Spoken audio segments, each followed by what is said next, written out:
Hello दोस्तों, study IQ में आपका स्वागत है।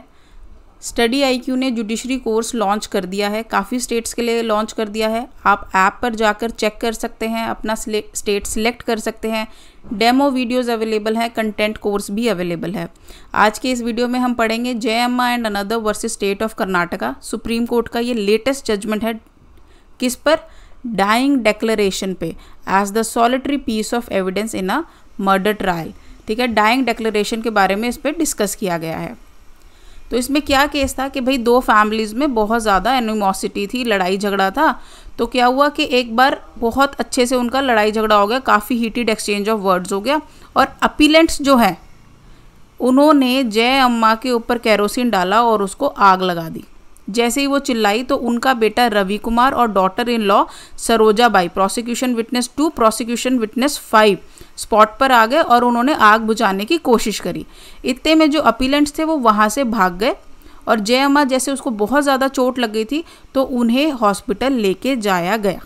अब वहाँ पे SHO प्रोसिक्यूशन विटनेस 11 हॉस्पिटल पहुँचे और उन्होंने इंजर्ड जय अम्मा की जो है एग्जिबिट P5 वो रिकॉर्ड करी।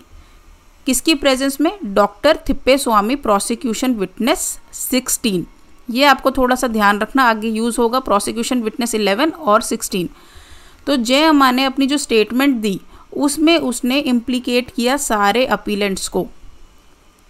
तो जो क्वेश्चन था ट्रायल कोर्ट के सामने वो ये था कि जो डेथ थी वो सुसाइडल थी या होमिसाइडल थी।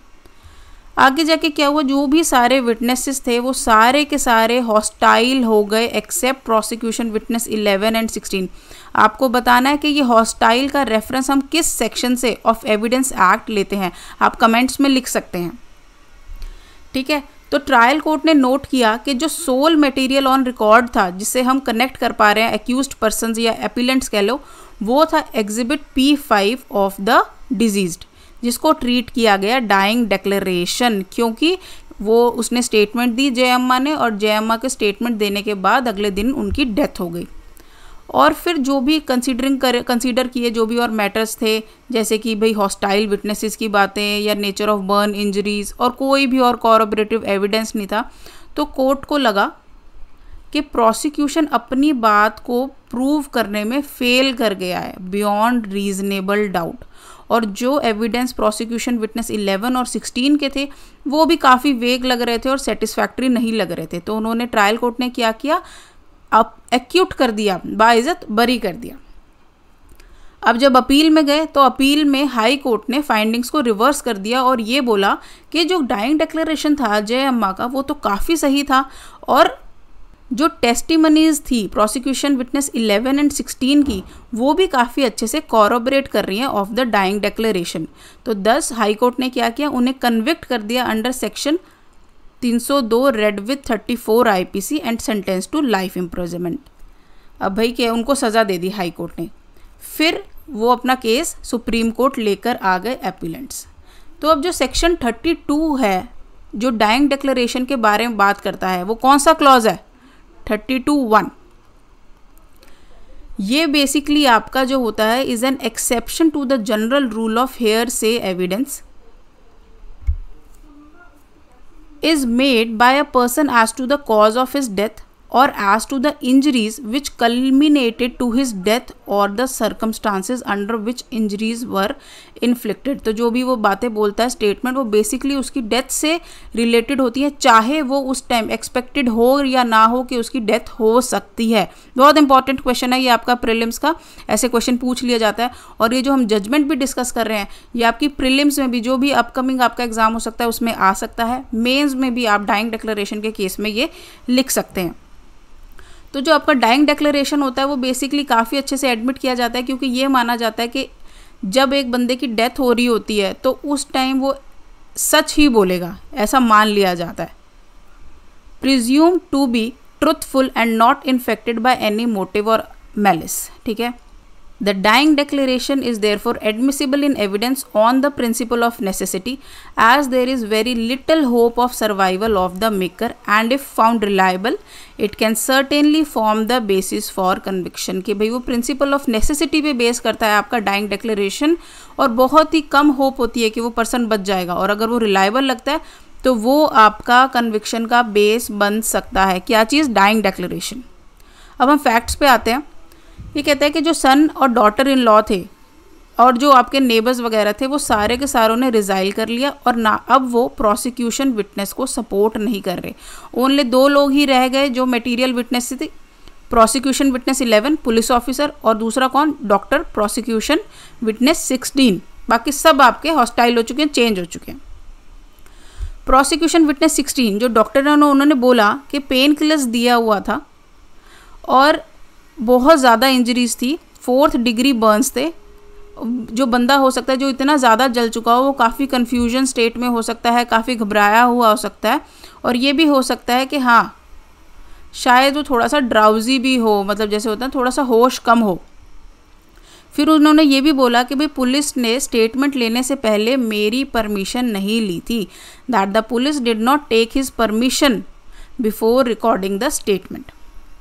तो सुप्रीम कोर्ट ने रिजेक्ट कर दी डाइंग डिक्लेरेशन। ठीक है, सुप्रीम कोर्ट ने इसका मतलब कंसीडर नहीं किया मेन एविडेंस जो था, किस बेस पे कि जो भी डाइंग डिक्लेरेशन के नरेशन थे, बातें जो बताई थी वो इतनी ज़्यादा एक्यूरेट थी कि एक पर्सन जो even normal state of mind में होगा उससे भी हम ये उम्मीद नहीं कर सकते कि इतने प्रिसीशन, इतनी एक्यूरेसी के साथ वो सारी की सारी बातें बोल सके।